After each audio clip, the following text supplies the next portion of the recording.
నమస్తే, welcome to our voice. నేను journalist Navata. All eyes on Paschim Bengal.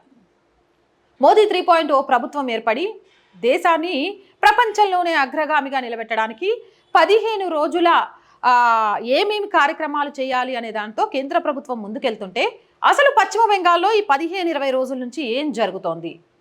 దేశంలో ఉండి పరాయి దేశాల మీద కాన్సన్ట్రేట్ చేసిన సెలబ్రిటీలు కానీ, మేధావులు కానీ, సుడో సెక్యులర్లు కానీ పశ్చిమ బెంగాల్ మీద ఎందుకు చూడట్లేదు? మీ కళ్ళు కనిపించట్లేదా? లేదా పశ్చిమ బెంగాల్లో జరుగుతున్న విషయాలకు సంబంధించి చెప్పాల్సిన అవసరం లేదనుకుంటున్నారా? కానీ ఈరోజు all eyes on Paschim Bengal అంటూ ట్రెండింగ్లోకి వచ్చింది అంటే అక్కడ జరుగుతున్న అనేక ఘోరాలకు సంబంధించి వస్తున్న వార్తలు నిజంగా ప్రజలను భయభ్రాంతులకు గురి చేస్తున్న సంఘటనలు. ఒక మహిళా ముఖ్యమంత్రి ఇలాకాలో కుల మతాలకు అతీతంగా మహిళల మీద జరుగుతున్న దాడులు, దీనిని ప్రశ్నించడానికి కరువైన గొంతులు ఎక్కడున్నారు? ఏం చేస్తున్నారు? అనేక ప్రశ్నలకు సమాధానం రావాలి. ఎన్నికల ఫలితాల తర్వాత పశ్చిమ బెంగాల్లో టీఎంసీకి ప్రత్యామ్నాయంగా బీజేపీ మారింది అనే విషయం అర్థమైపోయిందా? టీఎంసీ అరాచకాలను అక్కడ ఉన్న మహిళలు, ప్రజలు ప్రశ్నించడం మొదలుపెట్టారనే వణుకు మొదలైందా?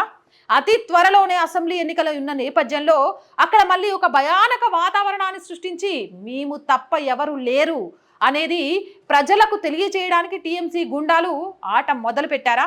భద్రతా బలగాలను పశ్చిమ బెంగాల్ నుంచి పంపించడానికి వీల్లేదు అంటూ గవర్నర్ కోర్టును కోరగా కోర్టు కూడా అదే తీర్పు ఇవ్వడంతో గొంతులో వెలక్కాయ పడ్డట్టుగా అయిపోయిందా?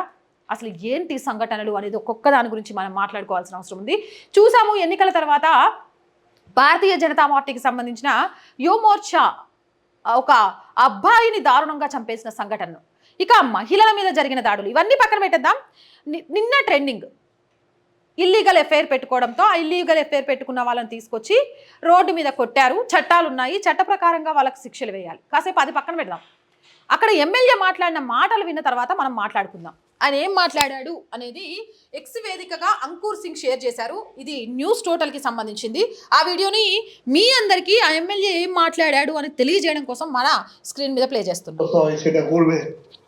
মুসলিম কাস্টের সামাজিক আচার বিচার হয়ে থাকে, বিচারটা যেভাবে হওয়ার কথা ছিল তা না হয়ে বিচারটা বেশি বেশি হয়ে গেছে।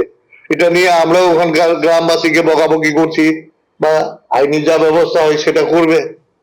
মুসলিম কাস্টের সামাজিক আচার বিচার হয়ে থাকে। అవును, మీకు తెలుసా పశ్చిమ బెంగాల్ ముస్లిం రాష్ట్రంగా మారిపోయిందా? ఎప్పటి నుంచి?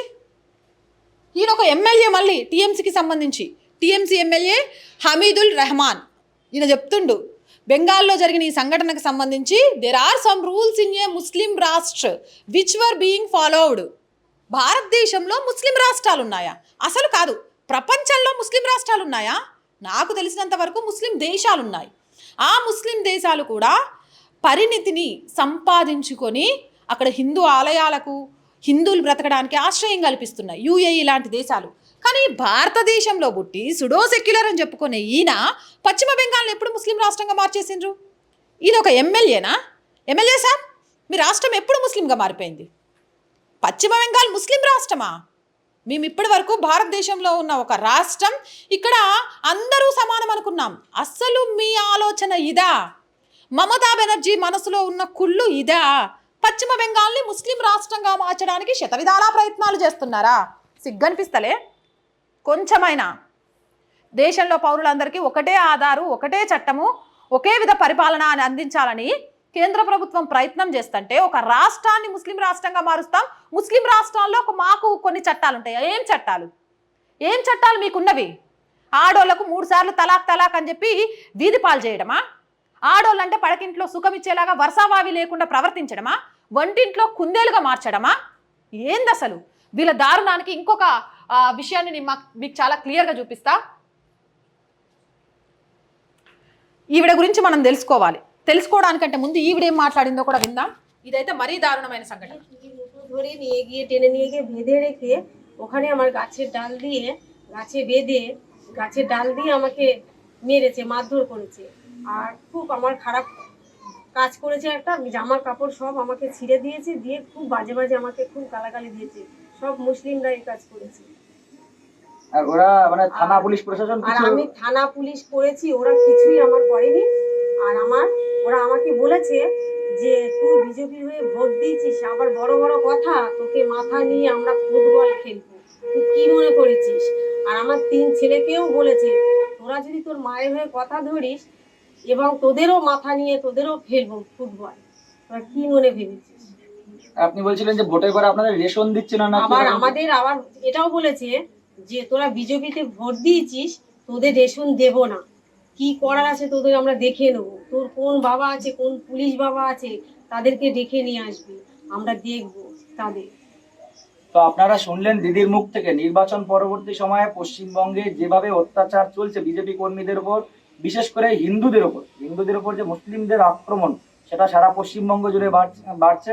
আমরা এভাবে এই টিম করে, এখানে এই দাদারাও আছে, এই দেখুন আমার সাথে এই দাদারাও সব আছে, এরা সবাই আমরা টিম করে, এই দিদিও আছেন, ইনিও আমাদের সাথে থাকছেন এবং দিদিও খুব সক্রিয় ভূমিকা নিচ্ছেন। তো এখানে আপনারা দেখতে পাচ্ছেন যারা, আমরা সবাই পুরো টিম করে এই বিভিন্ন জায়গায় ঘুরছি, এই অত্যাচারিত মানুষগুলোর পাশে যেভাবে থাকা সম্ভব সেটা নির্বাচন। రైట్, మొత్తానికి అయితే చూసారు కదా. దీని గురించి నేను ఆర్టికల్ని మీకు తెలుగులో అందించడం కోసం రిపబ్లిక్ ఆర్టికల్ని మేము ముందుంచుతున్నా. సిగ్గుచేటు, కుచ్ బిహార్లో మహిళలు నగ్నంగా తీసి లాగి కొట్టారు. పశ్చిమ బెంగాల్లో టీఎంసీకి చెందిన ఒక నాయకుడు బీజేపీకి చెందిన మహిళా నాయకురాల్ని కొట్టి వివస్త్రను చేయడం సంచలనంగా మారింది. అసలు ఎవరు చెప్పారు? నాయకుడు కాదు, నరరూప రాక్షసుడు అని పెట్టండి. అలాంటోడికి నాయకుడు అని వాళ్ళ పేర్ల పక్కన తగిలిచ్చి నాయకులు అనే పదానికి అవమానం కలిగించకండి. ఒక ఆడదాన్ని వివస్త్రను చేయాలని ప్రయత్నించినందుకే 100 మంది కౌరవులు ఏమైపోయారో తెలియాలంటే ఈ మూర్ఖులకు మహాభారతాన్ని వినిపించండి. సీతను పట్టకెళ్ళాలి అని చూస్తే అత్యంత తపస్సు బలం కలిగిన రావణాసురుడు ఏమైపోయాడో తెలియాలంటే రామాయణం గురించి తెలియజేయండి. ఈరోజు మదర్సాలు అంటూ వాళ్ళ మత విద్యను నేర్పించుకుంటూ ఇలాంటి పైశాచికాలను తయారు చేస్తున్నప్పుడు రామాయణ మహాభారతాలు నేర్పిస్తే ఇలాంటి మూర్ఖుల్లో మార్పు వస్తుంది. ఆ దిశగా ప్రభుత్వాలు అడుగేయండి. దయచేసి ఇంకోసారి ఏ ఆర్టికల్ రాసినా ఇలా ఆడవాళ్లను బాధ పెట్టే ఎవరి పేరు పక్కన నాయకుడో, ఎమ్మెల్యేనో, ఎంపీనో, ముఖ్యమంత్రి అని పెట్టకండి. నరరూప రాక్షసులు అని పెట్టండి. బాగా ట్యాగ్ సెట్ అవుతుంది వాళ్ళకి. ఒక నాయకుడు తర్వాత సంచలనం నెలకొంది. టీఎంసీ మహిళా నాయకురాలని లాగి కొట్టి వివస్త్రం చేసిందని ఆరోపించారు. పశ్చిమ బెంగాల్లోని కుచ్ బిహార్లో బీజేపీది నేత, బీజేపీ నాయకురాలు, పార్టీ మహిళా మోర్చా విభాగానికి చెందిన సభ్యురాలు, మైనారిటీ వర్గానికి చెందిన ఆమె ఎందుకు కాషాయ పార్టీలో ఉన్నారు? అయితే టీఎంసీ మాత్రం ఆ ఆరోపణలు తప్పు అని పేర్కొంది. పబ్లిసిటీ కోసం బీజేపీ అదే కల్పన చేసింది. మఠబంగాలోని గోక్సాందంగా పోలీస్ స్టేషన్లో మహిళ ఫిర్యాదు చేయడంతో నలుగురిని అరెస్ట్ చేశారు. పోలీసులు తెలిపిన వివరాల ప్రకారం జూన్ 25న పొలంలో పనికి వెళ్లే సమయంలో కొందరు టీఎంసీ మహిళా కార్యకర్తలు ఆమెను చుట్టుముట్టి నగ్నంగా కొట్టారు. తాను మైనారిటీ వర్గానికి చెందిన వ్యక్తి అయినప్పటికీ సభ్యురాలు కావడం వల్లే తనను కొట్టారని ఫిర్యాదులో పేర్కొన్నారు. తన చీర తీసి నదిలో పడేసిందని ఆమె పేర్కొంది. ఆమెను దాదాపు కిలోమీటర్ మేర రోడ్డుపై ఈడ్చుకెళ్లినట్టు సమాచారం. మహిళ అపస్మారక స్థితికి వచ్చిన తర్వాత ఆమెను ఇంట్లో వదిలిపెట్టినట్టు నివేదికలు సూచిస్తున్నాయి. అధికారంగా ఎలాంటి ఫిర్యాదులు నమోదు చేసినందుకు పోలీసులు నిరాకరించారని బీజేపీ పేర్కొంది. వారిపై ఒత్తిడి తెచ్చిన తర్వాతే ఫిర్యాదు స్వీకరించి ఎఫ్ఐఆర్ నమోదు చేశారు. అయితే బీజేపీ జిల్లా అధ్యక్షుడు సుకుమార్ రాయ్ మాట్లాడుతూ రాష్ట్రంలో శాంతి భద్రతలు లేదన్నారు. ఓ మహిళను విప్పికొట్టారు. మొదట్లో పోలీసులు ఫిర్యాదులు తీసుకోలేదు. డైరెక్టర్ జనరల్ ఆఫ్ పోలీస్కి ఫిర్యాదు చేశాం. చివరకు ఒత్తిడితో పోలీసులకు ఫిర్యాదు చేశారు. ఇది ఒక్క సంఘటన మాత్రమే కాదు, టీఎంసీ నేతలు ఎక్కడికక్కడ వేధింపులకు పాల్పడుతున్నారు బీజేపీ కార్యకర్తల మీద చెప్పారు. ఇది వారి అట్టడుగు సంస్కృతి, అధికార పార్టీ అని ఆరోపణను ఖండించింది. కుచ్ బిహార్ జిల్లా తృణమూల్ చైర్మన్ గిరీంద్రనాథ్ బర్మాన్ మాట్లాడుతూ ఈ సంఘటనలో తృణమూల్కి సంబంధం లేదు, ఇది చాలాసార్లు చూసింది, బీజేపీ తప్పుడు కేసులు బనాయించింది, ఇది కూడా అలాంటి ఘటనేనా కాదా అనే కోణంలో విచారణ జరుపుతాం. ఈ ఘటనపై జాతీయ మానవ హక్కుల కమిషన్, జాతీయ మహిళా కమిషన్, మైనారిటీల జాతీయ కమిషన్లకు కూడా లేఖ రాసినట్లు పశ్చిమ బెంగాల్ అసెంబ్లీలో ప్రతిపక్ష నేత బీజేపీ నాయకుడు సువేందు అధికారి తెలిపారు. జూన్ 25న జరిగిన ఈ సంఘటన పరిశోధించడానికి ఆ తర్వాత ఎన్సీడబ్ల్యూ ఈ సంఘటనను స్వయంచాలకంగా పరిగణలోకి తీసుకుంది. బీజేపీ మైనారిటీ మోర్చా మహిళా నాయకురాల్ని గోకస్ దంగాలో టీఎంసీ గుండాలు కొట్టారు. ఆమె బట్టలు కూడా బహిరంగంగా చింపేశారు. ప్రస్తుతం ఆమె ఆసుపత్రిలో చేరారు. నిందితులపై పోలీసులు ఎలాంటి చర్యలు తీసుకోవడం లేదు అని ఆయన ఆరోపించారు. ఎన్హెచ్ఆర్సీ, ఎన్సీడబ్ల్యూ, ఎన్సీఎం బృందాలు త్వరలో ఈ ప్రాంతాన్ని సందర్శిస్తాయని అధికారులు ఆశాభావం వ్యక్తం చేశారు. బాధితురాలు ఆసుపత్రి నుంచి విలేకరులతో మాట్లాడుతూ బీజేపీతో సంబంధం ఉన్నందున నన్ను శిక్షించారని టీఎంసీ గుండాలు చెప్పారు. ఆస్తి తగాదాలే ఈ ఘటనకు కారణమని టీఎంసీ ఆరోపించింది. ఈ ఘటనతో టీఎంసీకి ఎలాంటి సంబంధం లేదు. ఆస్తి తగాదా ఫలితంగా ఈ ఘటన జరిగింది. నిరాధారమైన ఆరోపణలు రాజకీయ ప్రేరేపితమైనవని జిల్లాకు చెందిన పార్టీ నాయకులు ఒకరు తెలిపారు. అయితే ఈ కోణంలోనే దర్యాప్తు చేస్తున్నట్లు పోలీసులు తెలిపారు. ఏ కోణంలో దర్యాప్తు చేస్తుండ్రు, ఏ కోణంలో దర్యాప్తు చేస్తున్నారనే దానికి సంబంధించి సమాధానం రావాలి. నిజంగా ఆస్తి తగాదాలే అనుకుందాం. ఆస్తి తగాదాలు అయితే ఒక మహిళను వివస్త్రం చేసి కిలోమీటర్ మేర జుట్టులా పట్టి కుంచుకొస్తే చూస్తూ ఊరుకుంటారా? వాళ్ళ మీద ఎన్ని కేసులు అయినాయి? అసదుద్దీన్ గారు జై పాలస్తీనా నినాదాలు పార్లమెంట్లో మస్తు చేసిండ్రు. పాలస్తీనా ఉన్న మీద ప్రేమ, మీరు పాలస్తీనా మీద చూపిస్తున్న ప్రేమ భారతదేశంలో ఉన్న, సరే మీకు ఈ భారతదేశం భరతమాతకు జిందాబాద్ అంటే చెప్పడం ఇష్టం ఉండదు. మైనారిటీ ముస్లిం ఓటు బ్యాంకును మొత్తం తమ గుప్పెట్లో పెట్టుకోవడానికి తెగ ప్రయత్నం చేస్తుంటారు కదా. ఇక్కడ జరిగింది ఒక ముస్లిం మహిళకి అన్యాయం. మీ గొంతు ఎక్కడ పోయింది? జై పాలస్తీనా అని చెప్పారే, ఆల్ ఐసాన్ పశ్చిమ బెంగాల్ అని చెప్పి ఆ మహిళ గురించి ఎందుకు మాట్లాడలేకపోయారు? మైనారిటీ ముసుగులో మీకు ఓట్లు కావాలి. కాంగ్రెస్ పార్టీ ఏడమైంది? మైనారిటీ మహిళలకు రక్షణ కల్పించాలంటే కాంగ్రెస్ ప్రభుత్వం అని చెప్పారు కానీ నిద్రపోతుండ్రా? మరి ఒక మహిళ మీద ఇంత అన్యాయం జరిగితే ఎందుకు ప్రశ్నించలేకపోతుండ్రు? ఇక్కడ మీకు మైనారిటీ ఓటు బ్యాంక్ అవసరం లేదా? ఇప్పుడు ఎన్నికలు అయిపోయాయి కదా, మీకెందుకు? అదే ఎన్నికలకు ముందు ఈ సంఘటన జరుగుంటే దీన్ని ఒక రాజకీయంగా వాడుకొని వాటిని ఓటు బ్యాంకుగా మలుచుకోవడానికి మస్తు ప్రయత్నం చేసేటోళ్ళేమో. ఇప్పుడు ఎన్నికలు లేవు కదా, ఎన్నికలు అయిపోయినాయి కదా.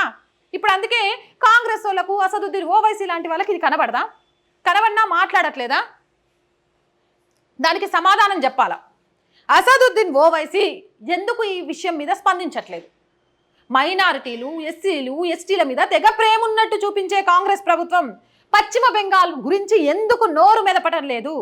అక్కడ గవర్నర్తో సహా దీదీ ప్రభుత్వానికి భయపడుతూ ఉంటే అక్కడ రాష్ట్రపతి రూల్ని తీసుకురావాలి అని మణిపూర్ విషయంలో బట్టలు దించుకున్న సోషల్ మీడియా ఎక్కడ పోయింది? గొంతులు దించుకున్న సోషల్ మీడియా ఎక్కడ పోయింది? మణిపూర్లో ఉంది బీజేపీ కాబట్టి వీళ్ళ టార్గెట్ బీజేపీయా ప్రజా సమస్యలా? నిజంగా ప్రజా సమస్యలు, మహిళలకు జరుగుతున్న అన్యాయాలు అయితే ఈరోజు పశ్చిమ బెంగాల్ విషయంలో ఎందుకు స్పందించట్లేదు? ఒకటి కాదు, రెండు కాదు. అక్కడ ఘోరాతి ఘోరంగా కనబడ్డ ఆడపిల్లలను పార్టీ ఆఫీసులలోకి తీసుకెళ్లి వాళ్లకు నచ్చినంతసేపు ఉంచుకొని ఆ తర్వాత వదిలేస్తున్న నీచ సంస్కృతి పశ్చిమ బెంగాల్లో ఉంది. ఎన్నికల సమయంలో రాముల వారికి సంబంధించిన ర్యాలీ చేస్తే ఇండ్లను తగలబెట్టిన దరిద్రపు ఆచారం పశ్చిమ బెంగాల్లో ఉంది. తమకు నచ్చిన పార్టీకి, తమకు నచ్చిన వ్యక్తులకు ప్రచారం చేస్తే ఆడపిల్లల్ని బట్టలూడు తీసుకొడుతున్న సంస్కృతి వస్తోంది. పశ్చిమ బెంగాల్లో టీఎంసీకి సంబంధించిన ఎమ్మెల్యే స్వయంగా ముస్లిం రాష్ట్రాలలో ఉంటుంది అని చెప్తూ అసలు దేశంలో లేని విధంగా ముస్లిం రాష్ట్రం అనే ఒక కొత్త పదాన్ని చేరుస్తుంటే ఎందుకు చూస్తూ ఊరుకుంటున్నారు? ఈ ప్రశ్నలకు సమాధానం ఏంటి? ఈడీ అధికారులు కొట్టిండ్రు, అక్కడికి ఏమంటారు మానవ హక్కుల సంఘాలు, మహిళా సంఘాలు వెళ్ళాలన్నా భయపడాలి. ఎన్ఐఓలను కొట్టిండ్రు, భద్రతా బలగాల మీద నిందలేసిండ్రు, ఆఖరికి గవర్నర్ మీద. వీటికి వేటికి ప్రూఫ్స్ ఉండవు. కానీ పైశాచికంగా ఆడోళ్ళ మానపాణాలు తీసిన షేక్ షాజహాన్ లాంటోడు నడుచుకుంటూ వస్తుంటే కోర్ట్ ఆవెన్లో జీ హుజూర్ అన్నట్టు పోలీసులు పక్కకు జరుగుతారు. ఆడిని కాపాడడానికి మమతా బెనర్జీ అనేక రకాల కుట్రలు చేస్తుంది. ఏం జరుగుతోంది పశ్చిమ బెంగాల్లో? భారతదేశంలోనే ఉందా? ఈయన ఎవరు? ఈ ఎమ్మెల్యే మాట్లాడినట్టు, లేకపోతే ముస్లిం రాష్ట్రంగా వాళ్ళకు వాళ్ళు ప్రకటించుకొని బెంగాల్ నుంచి ఏమంటారు డంపు చేసుకొని రోహింగ్యాలతో రాష్ట్రాన్ని నింపేసి అక్కడ హిందువులందరినీ ఎల్లగొట్టాలనేది. హిందువులేంది, ఇప్పుడు ముస్లిం మహిళలకు కూడా అక్కడ భద్రత లేకుండా పోయింది. కళ్ళు తెరవండి. ఇప్పటికైనా మతాలను పక్కన పెట్టి మహిళ అని ఒక ట్యాగ్ తీసుకొని పోరాటం చేయండి. అసలు ఆమె ముఖ్యమంత్రి మహిళ కాదా అర్థం కావట్లేదు. ఇంత జరుగుతున్నా ఆమె ఎందుకు మాట్లాడట్లేదు?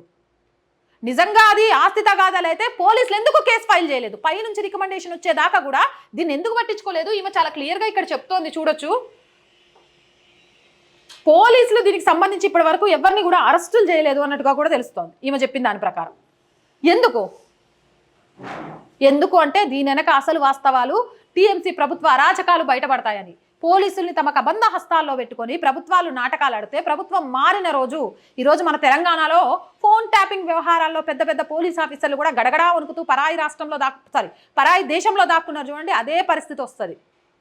చివరికి గెలిచేది ప్రజలు, ఓటర్ మాత్రమే. భయం లేకుండా ఓటరు తమ ఓటు హక్కును వినియోగించుకోగలిగితే ఇలాంటి రాక్షసులను కాళ్ళ కింద నలిపేయచ్చు. కానీ ఆ ధైర్యం పశ్చిమ బెంగాల్లో ప్రజలు చేయలేకపోయినారు. అందుకే ఇంకా పశ్చిమ బెంగాల్లో టీఎంసీకి అన్ని స్థానాలు రాగలిగాయి. ఇలాంటి పైశాచిక ఆనందాలు ఎక్కువ అవ్వగలుగుతున్నాయి. ఈ భయంతో రానున్న రోజుల్లో జరగబోయే అసెంబ్లీ ఎన్నికల్లో కూడా మళ్ళీ గెలవాలనేది ఇది ప్లాన్ చేస్తోంది. దీనికి సంబంధించి అసదుద్దీన్ ఓవైసీ స్పందించాలి. నిజంగా మైనారిటీల మీద ప్రేమ ఉంటే భారతదేశం మీద వదిలేయండి. ఆయన మతానికి సంబంధించిన వాళ్ళ మీద అయినా ఆయనకు ప్రేమ ఉంటే దీని మీద స్పందించాలి. ఇక కాంగ్రెస్ పార్టీ స్పందించాలి. ప్రతి ఒక్కరి కళ్ళు పశ్చిమ బెంగాల్ మీద పెట్టాలి. పశ్చిమ బెంగాల్లో జరుగుతున్న అఘాయిత్యాలకు, అన్యాయాలకు సమాధానం దొరికే వరకు భారతదేశంలో పుట్టిన ప్రతి ఒక్కరూ పశ్చిమ బెంగాల్ ప్రభుత్వం మీద అక్కడ అరాచకాల మీద పోరాటం చేయాల్సిందే. మీరేమంటారు? కామెంట్ సెక్షన్లో పెట్టేయండి. మోర్ వీడియోస్ కోసం మన ఛానల్ వెంటనే సబ్స్క్రైబ్ చేయండి. ప్రతిరోజు చెప్తున్నాము, ఛానల్ని దయచేసి సబ్స్క్రైబ్ చేసుకోండి చూసిన ప్రతి ఒక్కరూ అనేది. చాలామంది ఆ విషయాన్ని మర్చిపోతూనే ఉన్నారు, అందుకే పదే పదే గుర్తు చేస్తున్నాను. మీరంతా కూడా ఛానల్ చూసిన వెంటనే సబ్స్క్రైబ్ చేశారా, లైక్ చేశారా లేదా అనేది చూడండి. మీరు ఎంత లైక్ చేస్తే మన ఛానల్లోని వీడియోస్ అంత వైరల్గా మారుతాయి, ఎంతమంది సబ్స్క్రైబ్స్ చేస్తే అంత బలంగా అవుతుంది. నేను చెప్పే వార్తలన్నీ కూడా సమాజానికి హేతుగా ఉన్నాయి అనిపిస్తే ఖచ్చితంగా మీ చుట్టుపక్కల ఉన్న వాళ్ళందరితో కూడా ఛానల్ని సబ్స్క్రైబ్ చేయించండి. అండ్ మీ అందరి సపోర్ట్ కూడా ఈ ఛానల్కి చాలా చాలా చాలా అవసరం. కామెంట్ పెట్టి విమర్శలు చేసేవాళ్ళు ఎప్పుడూ చేస్తూనే ఉంటారు, బట్ విమర్శలను చూస్తూ ఆగిపోవాలి నేను అనుకోవట్లేదు. ఇంకా ముందుకెళ్ళాలి అంటే ఎక్విప్మెంట్ పరంగా కానీ, చిన్న ఆఫీస్ పరంగా కానీ, రిక్రూట్మెంట్ పరంగా కానీ మన ఛానల్కి చాలా అవసరం. అది కూడా ఎప్పటి వరకు మీ అందరి సహాయాన్ని నేను కోరుతానంటే, ఎప్పుడైతే మన ఛానల్ బ్రేక్ ఈవెన్కి చేరుకుంటుందో అప్పటి వరకు. బ్రేక్ ఈవెన్ చేరిన తర్వాత నా వల్ల నలుగురికి సహాయం చేస్తాను తప్ప నేను నలుగురు నుంచి మాత్రం ఖచ్చితంగా సహాయం తీసుకోను. అప్పటి వరకు మాత్రం మీ అందరూ సపోర్ట్ చేయండి. సపోర్ట్ చేయడానికి సబ్స్క్రిప్షన్ పక్కనే జాయిన్ అనే ఒక ఆప్షన్ కనిపిస్తుంది. 1 to 5 లెవెల్స్ ఉంటాయి, ఏదో ఒక లెవెల్లో సపోర్ట్ చేయండి. అలాగే స్క్రీన్ మీద గూగుల్ పే, ఫోన్పేతో పాటు అకౌంట్ డీటెయిల్స్ కూడా ఉంటాయి, అలా అయినా సపోర్ట్ చేయొచ్చు. అండ్ వ్యాపార ప్రకటనల ద్వారా మన ఛానల్కి సపోర్ట్ చేస్తూ మీ వ్యాపారాన్ని విస్తరించుకోవచ్చు. దానికోసం 8328500576 నెంబర్కి సంప్రదించండి. So please support our channel, subscribe our channel. జై భారత్.